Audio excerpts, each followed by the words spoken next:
Hello dear students, नमस्कार। Yaduvanshi study point 2.0 में आपका स्वागत है। आज हम क्लास 9th एनसीईआरटी मैथमेटिक्स 2023-24 के लिए चैप्टर 8 चतुर्भुज क्वाड्रिलेटरल्स के एक्सरसाइज 8.1 को करने से पहले हमने जो है कल की वीडियो में जो प्रीवियस वीडियो थी चतुर्भुज को समझा था कि चतुर्भुज किसे कहते हैं, चतुर्भुज के शीर्ष समझे थे, क्रमागत कोण समझे थे और जो लास्ट वाली हेडिंग थी यानी पॉइंट था लास्ट वाला वो हमारा था चतुर्भुज के विकर्ण। और आज की वीडियो में हम आपको समझाने जा रहे हैं, अच्छे से समझाएंगे, एक एक पॉइंट जो है क्लियर होगा। वो है हमारे चतुर्भुज के प्रकार, यानी चतुर्भुज कितने प्रकार के होते हैं। तो अगर आपको चतुर्भुज के प्रकार समझने और अच्छे से समझने हैं तो वीडियो को शुरू से अंत तक प्रत्येक बच्चे को बने रहना है। तो यहाँ पे जो है मिलेगा आपको चतुर्भुज के प्रकार, कितने प्रकार के चतुर्भुज होते हैं। उसके अलावा जो है आपको यहाँ पे मिलेगा कुछ महत्वपूर्ण बिंदु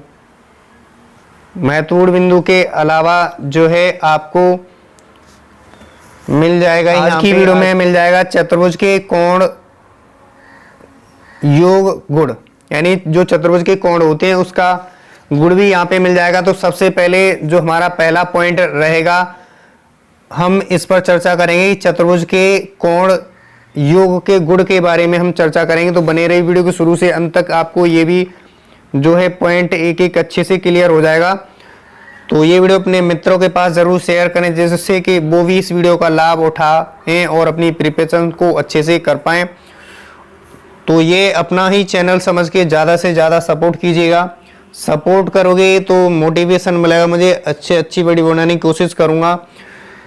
तो ऐसे ही निरंतर अपना प्यार व सपोर्ट बनाए रखें। जो भी मित्र नए जुड़ रहे हैं वो चैनल को सब्सक्राइब करके बेल आइकन को प्रेस करना न भूलें। बेल आइकन को प्रेस करना मोस्ट इम्पोर्टेंट रहेगा, क्योंकि वहाँ से क्या होगा, आपको वीडियो समय समय पर मिलती रहेगी, नोटिफिकेशन आपको पहुँचती रहेगी। ठीक है, और ज़्यादा से ज़्यादा सपोर्ट कीजिए। और जो भी क्लास 6 से लेकर के 6, 7, 8 में पढ़ने वाले छात्र हैं उनके पास भी फॉरवर्ड कीजिएगा, क्योंकि यहाँ पर हम इस चैनल पर आपसे चर्चा करते हैं, टॉपिक वाइज चर्चा करते हैं। टॉपिक वाइज इसलिए चर्चा करते हैं कि जो भी छात्र कमज़ोर छात्र होते हैं उनका टॉपिक वाइज इसलिए क्योंकि टॉपिक के अकॉर्डिंग आपके जो है जो बेस यानी आधार होगा वो अच्छे से मजबूत हो जाएगा। और आधार मजबूत हो गया तो आप कोई सी क्लास का भी मैथ यहाँ पे सॉल्व कर सकते हो। इसलिए हमारे चैनल पर यही खासियत है कि आपको टॉपिक वाइज भी पढ़ाया जाता है। टॉपिक में हम लेते हैं क्लास 6 वाले मैथ में आते हैं क्वेश्चन, 7th 8th जो भी मैथमेटिक्स में आते हैं वो वहाँ पे क्वेश्चन को चर्चा करते हैं। तो अच्छे से ऐसे ही बने रहिए और वीडियो को शुरू से निरंतर बने देखते रहिए। और जो पहला टॉपिक है वो भाग विधि से वर्गमूल कैसे ज्ञात करें। तो जो भी छात्र छात्राएं भाग विधि से वर्गमूल सीखना चाहते हैं तो वहाँ से आपको सरल से सरल, कठिन से कठिन वहाँ से सवाल मिल जाएंगे। तो हमारा जो टॉपिक 5 कवर कर चुके हैं उसमें 5वां टॉपिक है वो सर्वसमकाओं पे आधारित प्रश्न कर रहे हैं। तो उसमें हमने सर्वसमकाएं 11 सर्वसमकाएं लिए हैं जो पहले पार्ट में है। उसमें देखो आपको सारी सर्वसमकाएं मिल जाएंगी, जितनी बार होती हैं क्लास 6 से लेकर के 8 9 तक होती हैं वहाँ पे आपको सब मिल जाएंगी। और उनसे रिलेटेड क्वेश्चन भी वहाँ पे पार्टों में मिल जाएंगे, तो वो जाके जरूर क्लियर कर लें एक बार। तो अब हमारा जो टॉपिक है यानी जो पॉइंट है हमारा चतुर्भुज के कोण के योग के गुण टॉपिक है। ठीक है, तो सबसे पहले हम लिख लेते हैं कि आप सभी जानते होंगे कि किसी भी चतुर्भुज के चारों कोणों का योग 360 डिग्री के बराबर होता है।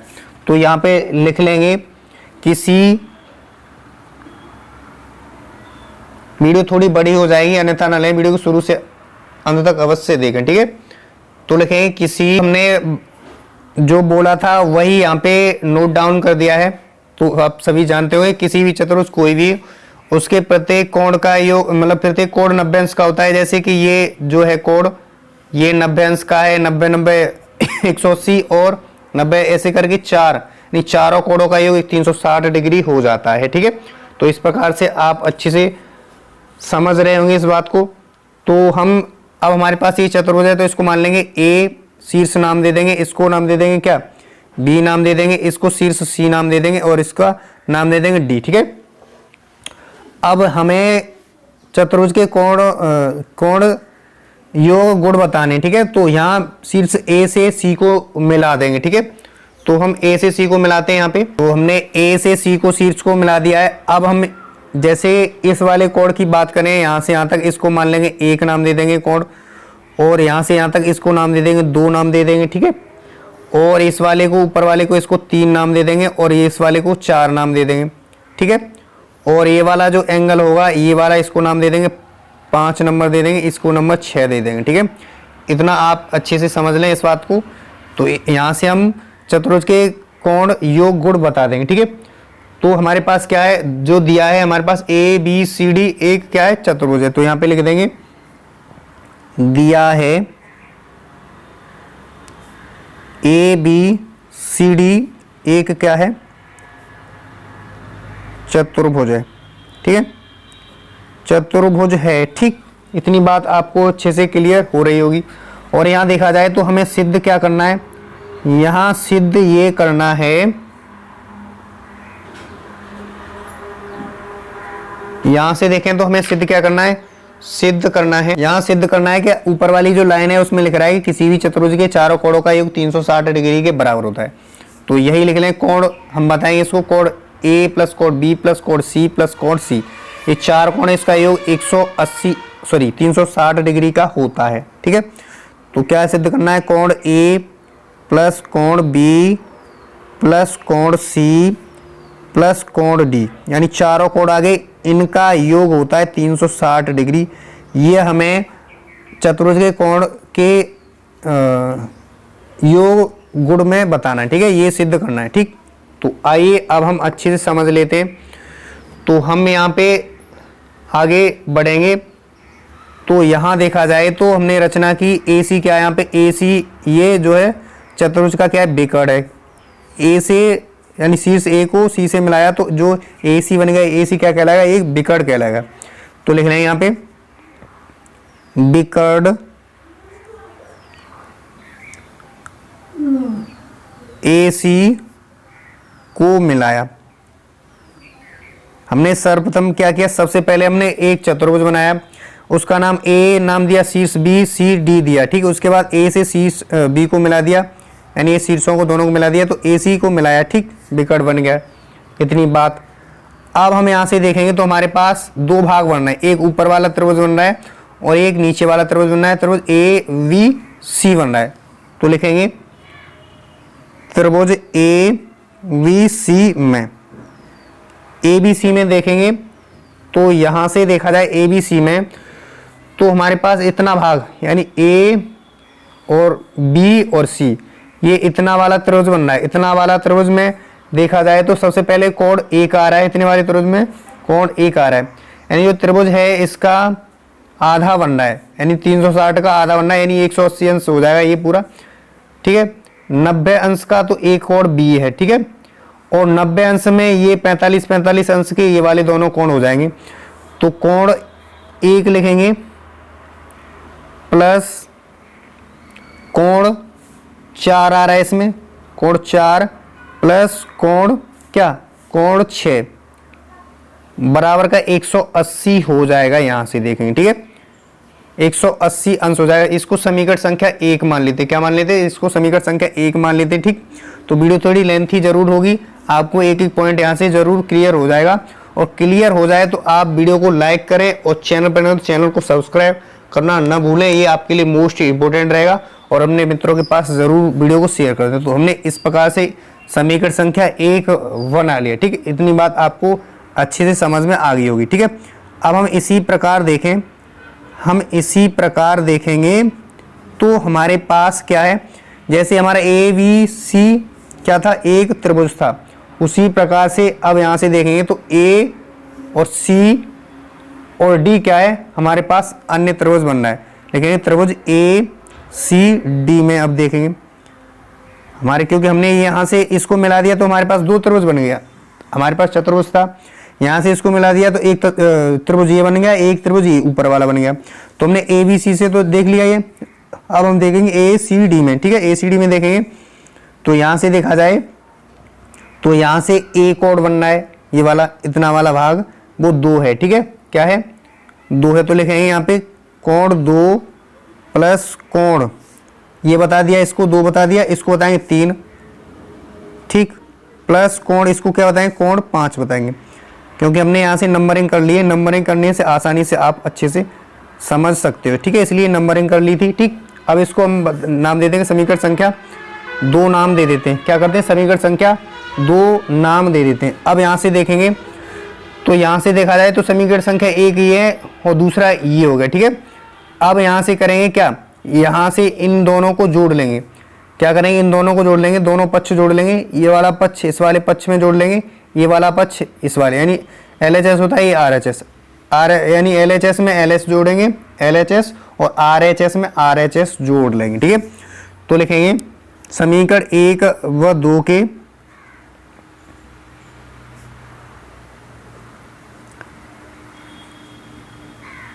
संगत पक्षों को जोड़ने पर, संगत पक्षों को जोड़ने पर, संगत पक्ष यानी इस वाले पक्ष में ये वाला जोड़ेंगे, ये वाले पक्ष में RHS जोड़ेंगे, ठीक है। तो इसमें जोड़ लिया जाए तो यहाँ से जोड़ लेंगे, तो 1 ये 2 करेंगे तो लिखेंगे कोष्ठक में कोण 1 प्लस कोण 2 लिख लेंगे, एक कोष्ठक में, एक को इसके साथ और प्लस लगा लेंगे, कोण में क्या, कोण 3 और कोण 4 कर लेंगे, कोण 3 प्लस कोण 4 कर लेंगे एक कोष्ठक में, ठीक है। प्लस यहाँ से देखा जाए हमने इसको इसके साथ जोड़ लिया, अब दोनों को जोड़ेंगे, फिर लिखेंगे कोण 5 प्लस कोण 6 लिख लेते हैं। क्या लिख लेते हैं, कोण 6 लिख लेते हैं और इन दोनों को जोड़ लेंगे, बराबर में 180 अंश प्लस का 180 अंश। ये आपको अच्छे से क्लियर हो रहा होगा, ठीक है। तो अब हम यहाँ से देखते हैं कोण 1 प्लस कोण 2 मिलकर क्या बनता है। यहाँ से देखते हैं चित्र के अकॉर्डिंगली देखेंगे, तो चित्र के अकॉर्डिंग देखते हैं तो 1 और 2 मिलाकर के क्या बना रहा है, पूरा संपूर्ण कोण A बना रहा है, ठीक है। क्या बना रहा है, कोण 1 बना रहा है, ठीक। तो यहाँ पे लिखेंगे क्या, इसकी जगह लिखेंगे क्या, इस पूरे वाले की जगह लिख सकते हैं कोण A लिख सकते हैं। तो इसकी जगह में कोण A मिल गया, ठीक, प्लस लगा लेंगे यहाँ पे, ठीक। इतनी बात आपको अच्छे से क्लियर हो रही होगी। और 3 और 4 मिलकर के क्या बन रहा है, 3 और 4 मिलकर के कोण C बन रहा है, ठीक है। तो इस पूरे वाले की जगह कोण C लिख देंगे, क्या लिखेंगे, कोण C लिखेंगे, ठीक, प्लस लगा लेंगे यहाँ पे, प्लस लगा हुआ प्लस लगा लेंगे। अब देखेंगे कोण 5 और कोण 6 क्या है, कोण 5 है D और कोण 6 क्या है V। तो कोण लिख लें, 5 की जगह लिखेंगे क्या, 5 की जगह D लिख लेंगे और 6 की जगह क्या लिख लेंगे, कोण 6 क्या है B है, ठीक।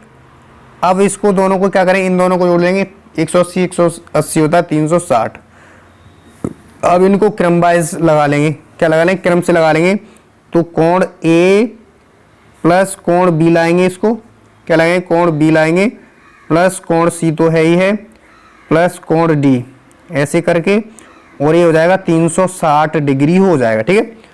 तो मुझे आशा है इतनी बात आपको अच्छे समझ में आ गई होगी और यही हमने ऊपर वाले जो पॉइंट में लिखा था यही हमें सिद्ध करना था। तो यहाँ पे लिख सकते हैं हेंस प्रूव्ड लिख सकते हैं या इति सिद्धम लिख देंगे, हिंदी में लिखना चाहो तो इति सिद्धम लिख देंगे, ठीक है। मुझे आशा है आपको जो है एक एक पॉइंट इसका जो हमने समझाया एक एक पॉइंट जो है अच्छे से क्लियर हो गया होगा, ठीक है। तो अब हम बढ़ते हैं आगे की तरफ बढ़ेंगे और यहाँ लिख सकते हैं क्या क्या लिख देंगे, अतः या लिखें अर्थात लिखेंगे, ठीक है। अर्थात चतुर्भुज के कोणों का योग 360 होता है, लिख देंगे चतुर्भुज के कोणों का योग 360 डिग्री होता है, ठीक है। इतना आपको कंफर्म हो गया होगा, अच्छे से समझ में आया होगा। अच्छे से समझ में आया तो आप सभी समझदार हैं, समझदार बच्चे देख रहे हैं तो समझदार हैं, आप अपने अनुसार जो भी है कर देंगे, ठीक है। अब हम जो नेक्स्ट पॉइंट है वो हमारा मोस्ट इम्पोर्टेंट है, इसे हमारा वीडियो में रहता है, वो है चतुर्भुज के प्रकार पर चर्चा करेंगे। तो अब आपको वीडियो को बिल्कुल एक पॉइंट भी स्किप नहीं करना, यहाँ से आपको मोस्ट इम्पोर्टेंट एक एक पॉइंट उसका भी क्लियर अच्छे से हो जाएगा, ठीक है। तो यहाँ चतुर्भुज के प्रकार में समझेंगे। सबसे पहले प्रकार में है, यहां देखा जाए तो इसके कितने प्रकार होते हैं, 6 प्रकार होते हैं। 6 प्रकार होते हैं, इनको अच्छे से समझेंगे एक एक पॉइंट को, ठीक है। तो पहले में है समलंब चतुर्भुज, यानी समलंब चतुर्भुज किसे कहते हैं इसको समझेंगे, ठीक है। तो समलंब चतुर्भुज क्या होता है, समलंब चतुर्भुज की पहले सबसे पहले आकृति बना लेंगे, आकृति के अकॉर्डिंग समझेंगे तो आपको अच्छे से समझ में आ जाएगा, ठीक है। तो आकृति बना लेते हैं। देखा जाए तो जो समलंब चतुर्भुज है उसकी आकृति कुछ इस प्रकार दिखती है। तो आपको इस आकृति से अच्छे से समझ में आ जाएगा, तो अच्छे से समझा लेंगे। तो ये वाला शीर्ष है, इसका नाम दे देते हैं ए नाम दे देंगे, इसका बी नाम दे देते हैं, और ये वाला है इसका नाम दे देते हैं सी, और इसका नाम दे देते हैं डी, ठीक है। तो इस प्रकार से ए बी सी डी एक क्या है, समलंब चतुर्भुज की हमने आकृति बना ली, ठीक है। तो इसके माध्यम से समझेंगे, यानी वह चतुर्भुज जिसकी 2 सम्मुख भुजाएं समांतर और 2 सम्मुख भुजाएं अभ्यंतर होती हैं।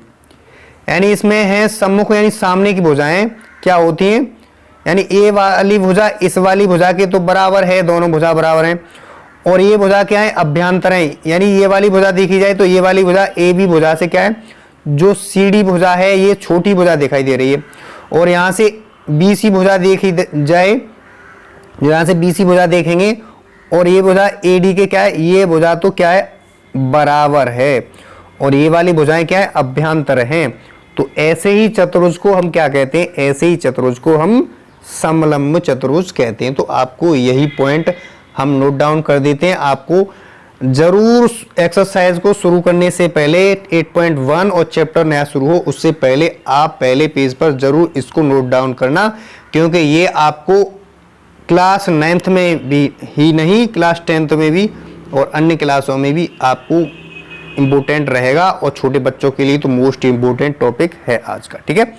तो यहाँ लिख लेते हैं, यानी लिखा है कि वह चतुर्भुज जिसकी 2 सम्मुख भुजाएं समांतर, यानी जो बी सी भुजा है वो ए डी भुजा की क्या है, समांतर है, ठीक है। और यहाँ देखा जाए और 2 भुजाएं क्या हैं, 2 सम्मुख भुजाएं यानी सामने वाली भुजाएं क्या हैं, असमांतर हैं, यानी जो ए बी भुजा है वो सी डी भुजा के क्या है, बराबर नहीं। तो ये भुजाएं कैसी हो जाएंगी, असमांतर भुजाएं हो जाएंगी। और ये दोनों भुजाएं क्या, बी सी बराबर किसके हो जाएगा, समांतर हो जाएगा डी ए के या ए डी के, ठीक है। तो ये पॉइंट आपको अच्छे से क्लियर हो गया होगा। तो यहाँ लिख सकते हैं कि चित्र में ए बी सी डी एक समलंब चतुर्भुज है, क्या है, चतुर्भुज है, ठीक है। ये पॉइंट अच्छे से क्लियर हो गया होगा। साथ ही नोट में लिखना आप जो है, एक वर्ग एक आयत होता है और साथ ही समचतुर्भुज भी होता है, यानी समचतुर्भुज, समी समान चतुर्भुज मीन्स चारों भुजाएं समान हो तो समचतुर्भुज कहलाता है। और एक जो आयत, ठीक है, एक जो आयत होता है वो साथ ही क्या कहलाता है, समचतुर्भुज, यानी आमने सामने वाली भुजाएं क्या होती है, बराबर होती है। जो चतुर्भुज होता है यानी जो एक वर्ग एक आयत होता है, यानी वर्ग में क्या होता है, चारों भुजाएं समान होती हैं, और आयत भी होता है और एक समचतुर्भुज भी होता है, ये नोट डाउन करना, ठीक है। और साथ ही एक और पॉइंट लिखना, एक आयत या एक समचतुर्भुज एक वर्ग नहीं होता, यानी एक आयत और एक समचतुर्भुज कभी वर्ग नहीं होगा, क्योंकि समचतुर्भुज क्या है, सम्मी समान होती, चतुर्भुज चारों भुजाएं समान तो होती हैं लेकिन एक वर्ग नहीं होगा, ठीक है। एक आयत जैसे आमने सामने वाली भुजाएं आयत में बराबर होती है, जैसे ये वाली भुजा इस वाली भुजा के बराबर होती है, ये वाली भुजा इस वाली भुजा के बराबर होती है। लेकिन वर्ग क्यों नहीं होगा, क्योंकि हमारी जो वर्ग होता है उसमें चारों भुजाएं क्या होती है, बराबर होती हैं। तो ये भी पॉइंट आपको अच्छे से क्लियर हो गया होगा, ठीक है। तो अब हम नेक्स्ट पॉइंट की तरफ बढ़ते हैं, वो हमारा है दूसरा चतुर्भुज, वो है समांतर चतुर्भुज। तो इसको भी हम चित्र के माध्यम से समझ लेंगे। तो सबसे पहले चित्र बना लेते हैं। यहां देखा जाए तो समचतुर्भुज की आकृति कुछ इस प्रकार दिखती है, यानी टेढ़ी टेढ़ी सी आकृति दिखती है। तो इसको भी मान लेते हैं, ए शीर्ष दे देते हैं नाम, इसका बी दे देते हैं और इसका शीर्ष सी नाम दे देते हैं, इसका डी नाम दे देते हैं, ठीक है। तो इसको भी अच्छे से समझेंगे। तो समांतर चतुर्भुज किसे कहते हैं, यानी वह चतुर्भुज जिसकी सम्मुख भुजाएं समांतर और बराबर होती हैं, यानी सम्मुख ये वाली भुजा इस वाली भुजा के समांतर भी है, यानी ए बी समांतर है क्या, सी डी के समांतर है, और क्या होती हैं, बराबर भी होती हैं, यानी इसकी सम्मुख भुजाएं क्या होती, समांतर भी होती है और बराबर भी होती है, समांतर चतुर्भुज कहलाता है। यानी ये वाली भुजा इसके यानी ए बी भुजा सी डी के समांतर है और बराबर भी है। यहाँ से जैसे यहाँ से यहाँ तक की दूरी 5 है तो यहाँ भी 5 होगा, ठीक है। जैसे यहाँ से यहाँ तक की दूरी 4 है तो ये भी 4 होगा और समांतर भी होगी आपस में, यानी बी सी समांतर ए डी के होगा और बी सी बराबर होगा ए डी के, यानी भुजाएं क्या होती हैं इसमें, सम्मुख भुजाएं समांतर और बराबर होती हैं। तो इस पॉइंट को भी यहाँ पे लिख लेते हैं, ठीक। तो इसी बात को हमने यहाँ पे लिख दिया है कि वह चतुर्भुज जिसकी सम्मुख भुजाएं समांतर और बराबर होती हैं समांतर चतुर्भुज कहलाता है। तो यहाँ देखा जाए तो ए वी सी डी क्या कहलाएगा, ए एक समांतर चतुर्भुज कहलाएगा चित्र में, ठीक है। तो हम नोट डाउन भी यानी नोट भी में कर सकते हैं कि समांतर चतुर्भुज का एक विकर्ण उसे दो सर्वांग सम त्रिभुजों में विभाजित करता है। यानी यहाँ से इसका विकर्ण मिला दिया जाए, ए से सी शीर्ष को मिला दिया जाए तो जो ए सी विकर्ण बनेगा वो क्या करता है, इनको जो है दो सर्वांग सम त्रिभुजों में क्या करता है, इसको दो बांट देता है, ठीक है। जो ए वी सी त्रिभुज बनेगा वो ए सी डी चतुर्भुज के क्या होगा, सर्वांग सम होगा। ये आपको नोट डाउन जरूर कर लेना पॉइंट, ठीक है। तो ये पॉइंट नोट डाउन करना पहले पॉइंट। दूसरा पॉइंट लिखोगे, एक समांतर चतुर्भुज एक समलंब चतुर्भुज है, लेकिन एक समलंब चतुर्भुज एक समांतर चतुर्भुज नहीं है। ये आपको जरूर नोट कर लेना है, चूंकि एक समलंब चतुर्भुज में सम्मुख भुजाओं का केवल एक युग्म ही समांतर होता है, जबकि समांतर चतुर्भुज में भुजाओं के दोनों युग्म यानी दोनों युग्म क्या होते हैं, बराबर होते हैं। तो समलंब चतुर्भुज में क्या है, समलंब चतुर्भुज में जो BC वाली भुजा थी वो AD के बराबर थी यहाँ पे, ठीक है। और ये असमांतर थी, क्या थी, असमान थी, AB और CD के क्या है, बराबर नहीं थी। तो ये इसमें युग्म क्या है, समलंब में बराबर नहीं होता, इसमें क्या होता है, दो युग्म क्या होते हैं, बराबर होते हैं। तो इस पॉइंट को भी नोट डाउन कर लेना है, मोस्ट इंपोर्टेंट पॉइंट रहेगा। और आगे बढ़ते हैं अगले पॉइंट की तरफ। तो वो पॉइंट हमारा समांतर चतुर्भुज के सम्मुख कोण, यानी समांतर चतुर्भुज होता है उसके सम्मुख कोण यानी सम्मुख सामने के, जैसे कि ए कोण के सामने सी है तो ये वाले दोनों कोण मिलकर कितना होता है, 180 अंश होता है समांतर चतुर्भुज में। ये नोट डाउन जरूर कर लेना है और पॉइंट को याद अच्छे से कर लेना है, ठीक है। तो अब हम हमारा जो तीसरा चतुर्भुज है उसके तरफ बढ़ते हैं, वो देख लेते हैं कौन सा चतुर्भुज है। तो तीसरा चतुर्भुज यहाँ पे रहेगा, वो रहेगा हमारा जो है सम चतुर्भुज को पढ़ेंगे, ठीक है। तो चित्र पहले बना लेते हैं, उसके माध्यम से अच्छे से एक बार समझ लेंगे, ठीक है। तो सम चतुर्भुज होता है, उसकी आकृति कुछ इस प्रकार की दिखाई देती है। तो इसको भी ए शीर्ष नाम दे देंगे, इसको बी नाम दे देंगे और इसको शीर्ष सी नाम दे देंगे, इसको दे देंगे डी, ठीक है। अब इसको अच्छे से समझ लेते हैं चित्र के माध्यम से। यानी वह समांतर चतुर्भुज जिसकी सभी भुजाएं समान होती हैं सम चतुर्भुज कहलाता है। यानी वह समांतर चतुर्भुज जिसकी सभी भुजाएं क्या होती हैं, समान होती हैं, वो है सम चतुर्भुज कहलाता है। क्या कहलाता है, सम चतुर्भुज कहलाता है। इसकी चारों भुजाएं क्या है, समान है। यहाँ से देखा जाए तो एक वर्ग जैसा दिखाई दे रहा होगा, यानी यहाँ पे चारों भुजाएं क्या समान है। यहाँ से ए बी बराबर जैसे 5 है ए बी की लंबाई, उतनी ही बी सी की लंबाई होगी, उतनी ही सी डी की लंबाई होगी, उतनी ही डी ए की लंबाई होगी। कहने का मतलब होता है कि वह समांतर चतुर्भुज जिसकी सभी भुजाएं क्या होती हैं, समान होती हैं, सम चतुर्भुज कहलाता है। समी समान चतुर्भुज यानी चार भुजाओं वाली आकृति चतुर्भुज कहलाती है। तो चार भुजाएं क्या होती हैं, यहाँ पे समान होती हैं, तो सम चतुर्भुज कहलाता है, ठीक है। इसी भाषा को अब हम नोट डाउन कर लेंगे, तो बने रही वीडियो शुरू से अंत तक, आपको अच्छे से पॉइंट क्लियर हो जाएगा। यानी वह समांतर चतुर्भुज जिसकी सभी भुजाएं समान होती हैं सम चतुर्भुज कहलाता है। यानी चित्र में देखें तो ए बी सी डी क्या है, एक सम चतुर्भुज है, ठीक है। तो इतना पॉइंट आपको अच्छे से क्लियर हो गया होगा। तो इस प्रकार की आकृति कुछ सम चतुर्भुज कहलाती है, ठीक है। दूसरी भाषा में अगर इसकी परिभाषा सुने तो अच्छी समझे तो क्या कहते हैं, वह समांतर चतुर्भुज जिसकी दो क्रमागत भुजाएं, यानी जिसकी दो क्रमागत भुजाएं क्या होती हैं, बराबर होती हैं। दो भुजाएं क्रमागत क्या होती हैं, बराबर होती हैं, समचतुर्भुज कहलाता है। इतनी बात आपको अच्छे से क्लियर हो रही होगी। ठीक है, तो अब हम अगला पॉइंट है, और अगला हमारा प्रकार है वो क्या है, आयत। यानी आयत किसे कहते हैं, तो इसे भी अच्छे से समझ लेंगे। तो पहले आकृति बना लेते हैं, उसके बाद अच्छे से समझ लेते हैं।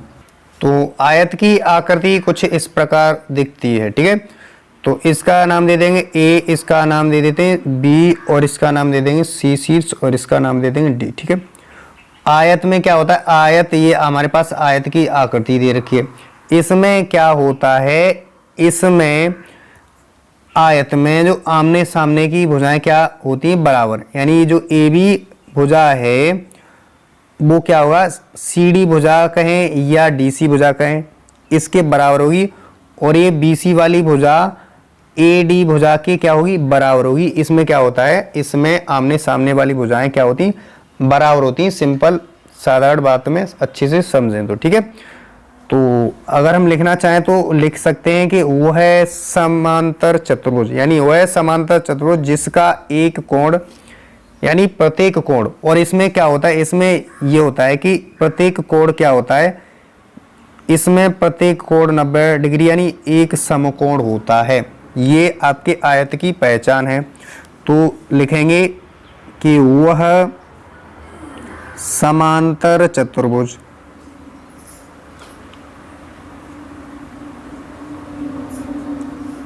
जिसका एक कोण, या लिखें प्रत्येक कोण, या लिखें प्रत्येक कोण क्या होता है, 90 डिग्री यानी समकोण होता है। 90 डिग्री को ही कहते हैं समकोण भी कहते हैं, यानी समकोण हो या होता है। ठीक है, आयत कहलाता है। क्या कहलाता है, आयत कहलाता है। इतना पॉइंट आपको अच्छे से क्लियर हो गया होगा।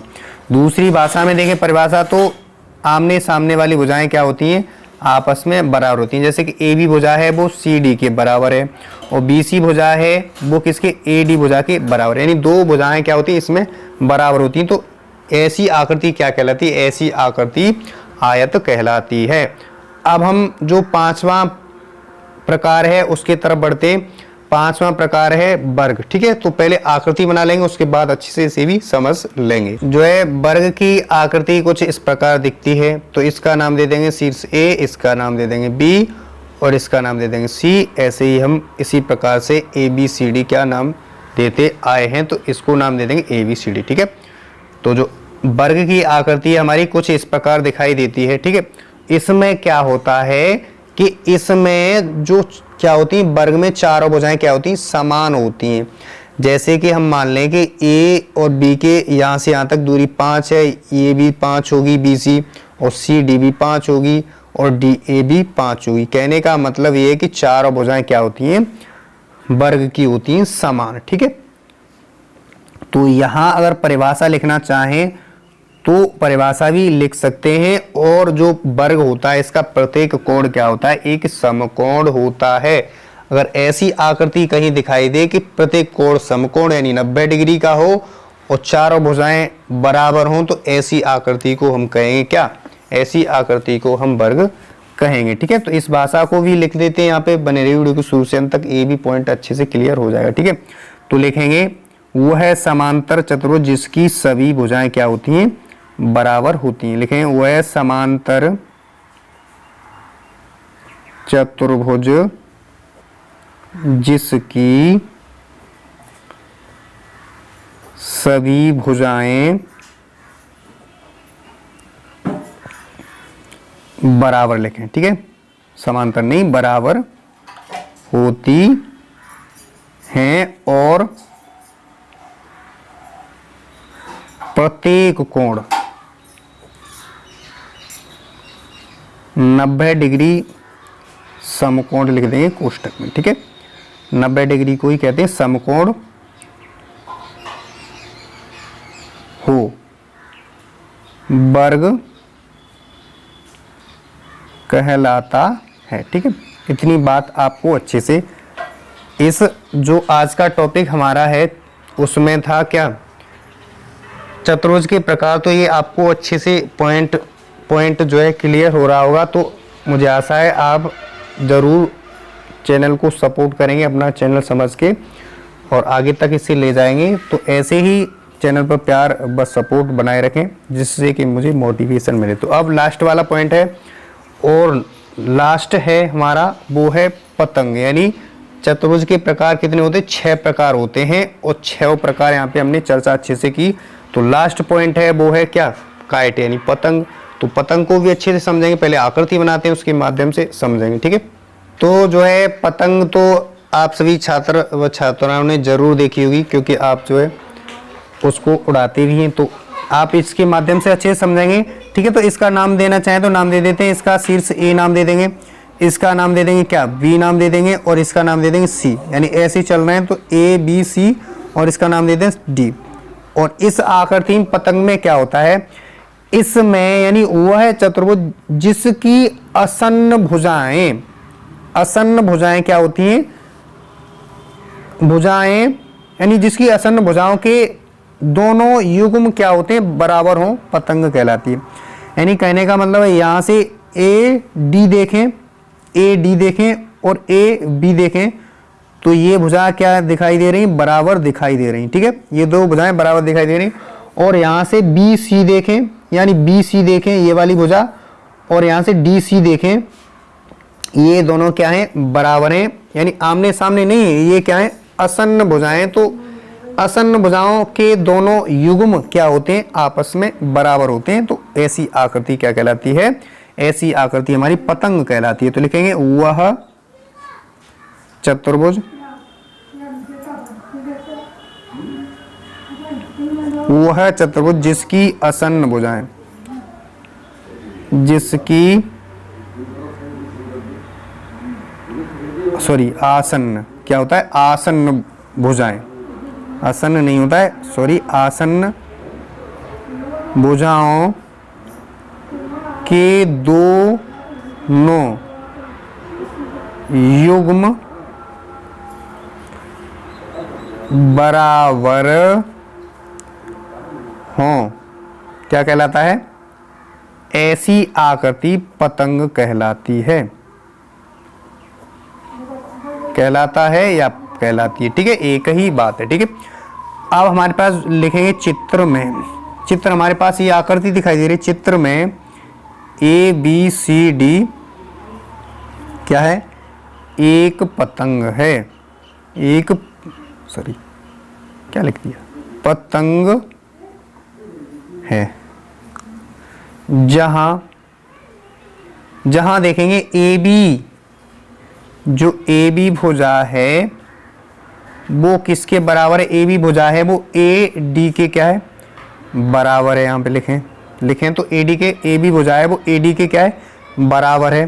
तथा यहाँ से बी सी भुजा देखें, बी सी भुजा है वो किसके बराबर, डी सी के बराबर है।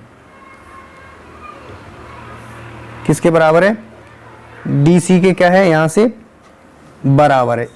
जो बी सी भुजा है वो किसके बराबर है, डी सी भुजा के क्या है, बराबर है। ठीक, इतनी बात आपको अच्छे से क्लियर हो रही होगी। आप नोट में लिखना चाहें तो पतंग एक समांतर चतुर्भुज नहीं है, क्या है, पतंग एक समांतर चतुर्भुज नहीं है। ठीक है, इतना पॉइंट आपको अच्छे से क्लियर हो रहा होगा। तो अगला पॉइंट है, कुछ महत्वपूर्ण बिंदुओं के तरफ जो है चर्चा कर लेते हैं और अच्छे से समझते हैं। तो आप बने रहिए, ऐसे ही हम पॉइंटों को लिखेंगे। जो हमारे पास पहला पॉइंट है वो आयत के विकर्ण परस्पर समद्विभाजित करते हैं। यानी जो विकर्ण हैं आयत के वो क्या करते हैं, परस्पर एक दूसरे को क्या है, काटते हैं। जैसे कि हम आयत में देखें ये वाला, ठीक है, यहाँ से देखें तो ए और सी को मिला देंगे तो ये ए सी विकर्ण हो जाएगा, और यहाँ से देखेंगे तो बी डी क्या विकर्ण हो जाएगा। ये जो इनकी लंबाई होती है एक यहाँ पे काटेंगे तो इनकी लंबाई क्या है, आपस में बराबर होती है। ठीक है, और आगे कह रहा है कि हाँ यही कह रहा है कि समद्विभाजित करती है एक दूसरे को और क्या होती है, लंबाई बराबर होती है।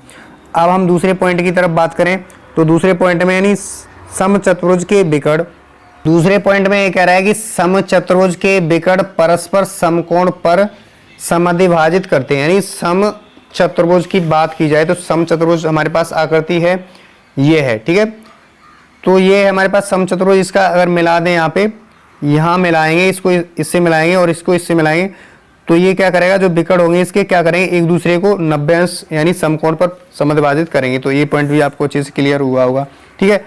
अब हमारा जो तीसरा पॉइंट रहेगा उसे भी समझेंगे अच्छे से।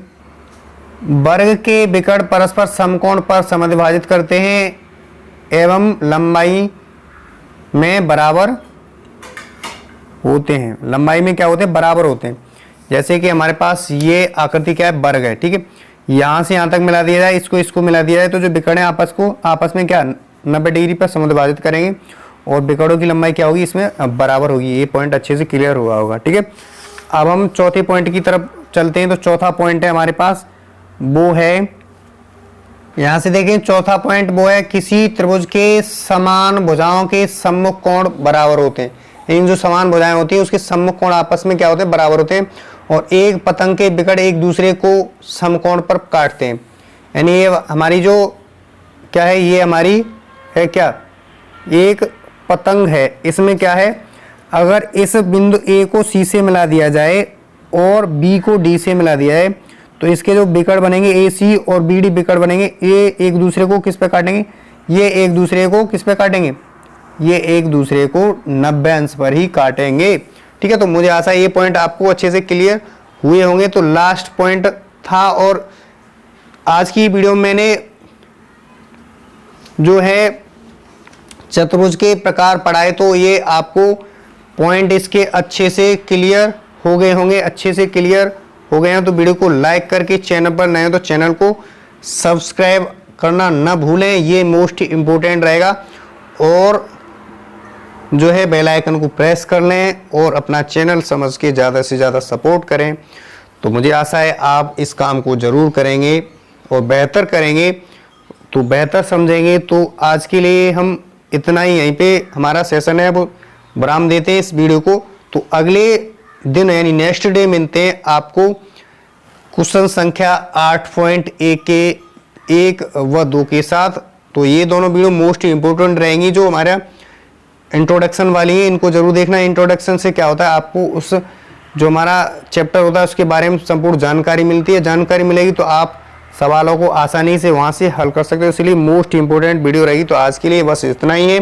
मेरा कहना सबसे यही है कि आप अपनी प्रिपरेशन को अच्छे से कीजिए और अपना जो है बेस मजबूत कीजिए। बेस मजबूत करना है तो इस चैनल से जुड़े रहिए, निरंतर आपको वीडियो मिलती रहेंगी आपको इसी चैनल पर, और अपने मित्रों के पास जरूर शेयर करें। तो आज के लिए बस इतना ही कहना है और नेक्स्ट वीडियो मिलते हैं एक्सरसाइज 8.1 के क्वेश्चन संख्या 1 व 2 के साथ। तब तक के लिए वीडियो देखने की thank you so much and जय हिंद एंड जय भारत।